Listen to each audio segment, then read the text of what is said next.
Shalom, selamat pagi Bapak Ibu Saudara yang dikasihi Tuhan. Kembali kita berjumpa dalam Renungan Harian Toraya edisi Rabu 20 Mei tahun 2026. Sebelum kita melakukan segala kegiatan dan aktivitas kita di sepanjang hari ini, mari kita datang ke hadapan Tuhan. Kita satu dalam doa, kita berdoa.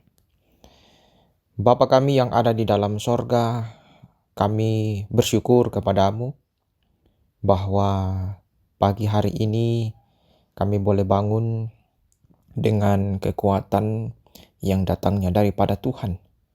Nafas kehidupan masih Tuhan anugerahkan bagi kami untuk kami pakai melanjutkan hari hidup kami di sepanjang hari ini.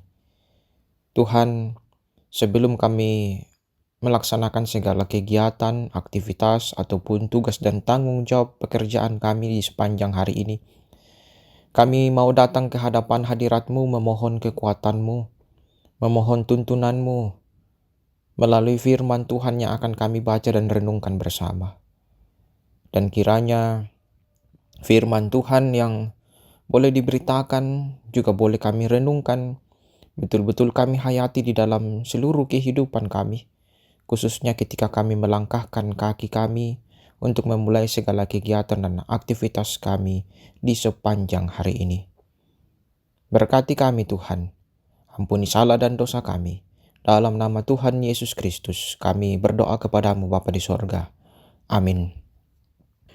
Bapak Ibu Saudara yang dikasihi Tuhan, bacaan kita pada hari ini dari Mazmur 133 ayat 1 sampai ayat 3. Mazmur 133 ayat 1 sampai ayat 3. Nyanyian Ziarah Daud. Sungguh alangkah baiknya dan indahnya apabila saudara-saudara berdiam bersama dengan rukun. Seperti minyak yang berharga di atas kepala, meleleh ke janggut Harun, turun ke leher jubahnya. Seperti embun gunung Hermon yang turun ke atas gunung-gunung Sion. Sebab kesanalah Tuhan memerintahkan berkat kehidupan untuk selama-lamanya. Amin. Bapak Ibu Saudara, kita akan merenungkan dalam tema undangan berkat. Hubungan yang baik antar sesama tentunya akan senantiasa menghasilkan kerukunan bersama. Namun, apa jadinya jika hubungan yang rukun itu disusupi oleh kebohongan, ketamakan, persaingan jabatan, dan lain-lain? Beberapa waktu terakhir banyak masalah yang muncul dari persaudaraan. Jemaat mengalami perpecahan karena perbedaan pendapat. Orang tua dan anak saling menuntut yang berujung pada kekerasan dan penjara. Antar anak, saudara bersaudara saling membenci karena sepetak tanah dan seterusnya. Akibatnya berkat menjadi jauh. Bapak Ibu Saudara, persaudaraan atau persatuan yang digambarkan dalam kitab Mazmur 133 merupakan nyanyian Ziarah Daud, adalah persaudaraan yang rukun. Persatuan itu sendiri mendatangkan sukacita. Selanjutnya, persaudaraan yang rukun digambarkan seperti minyak yang meleleh ke janggut. Minyak dalam perjanjian lama melambangkan sesuatu yang bernilai kudus dan juga melambangkan kesukaan. Jadi persatuan dan kerukunan akan menjaga kekudusan jemaat dan senantiasa mendatangkan kesukaan kepada semua pihak. Karena itu adalah hal yang sangat penting untuk senantiasa menjaga kekudusan dalam persekutuan orang percaya. Juga dikatakan seperti embun yang melambangkan penyegaran kehidupan. Artinya, kehidupan umat yang rukun akan senantiasa membawa kesegaran bagi semua. Persaudaraan atau persatuan yang rukun merupakan cara untuk mengundang berkat. Berkat yang senantiasa menguduskan hati, pikiran, dan tindakan hidup. Hati dan pikiran serta tindakan yang dipenuhi oleh kekudusan Tuhan akan senantiasa menghasilkan sukacita dan syukur kepada Tuhan. Dan inilah berkat kehidupan untuk selama-lamanya.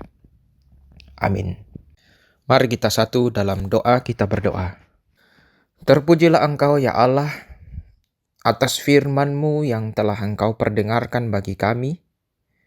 Juga kami boleh renungkan bersama bahwa sesungguhnya melalui firman Tuhan, Engkau menginginkan kami untuk hidup dalam persaudaraan yang rukun satu sama lain dengan sesama kami, dengan siapa saja yang ada di sekitar kami. Karena dari persaudaraan yang rukun itulah berkat-berkat Tuhan dicurahkan, kasih Tuhan dinyatakan. Kiranya ya Allah, melalui firman yang telah kami renungkan bersama ini, kami betul-betul hayati dalam kehidupan kami. Bahwa sesungguhnya sebagai orang-orang percaya yang telah ditebus, diselamatkan melalui kematian dan kebangkitan Kristus, kami betul-betul harus menjadi orang-orang yang menyatakan kasih Tuhan kepada semua orang, sehingga nyata bahwa Yesus satu-satunya juru selamat yang telah menyelamatkan semua orang berdosa. Mampukan kami ya Tuhan, bahwa kami akan melaksanakan segala kegiatan kami sepanjang hari ini. Tuhan tuntun kami, berkati kami, peliharakan kami dengan tangan kasih Tuhan, dan kiranya apa yang boleh kami kerjakan, apa yang boleh kami lakukan dalam tugas dan tanggung jawab kami, itu semuanya boleh berhasil karena perkenanan tangan Tuhan sendiri yang terus menopang dan menolong. Berkati kami semua sepanjang hari ini. Ampuni salah dan dosa kami. Dalam nama Tuhan Yesus Kristus, kami berdoa kepadamu Bapa di sorga. Amin. Selamat beraktivitas Bapak Ibu Saudara. Tuhan Yesus senantiasa memberkati kita semua. Selamat pagi.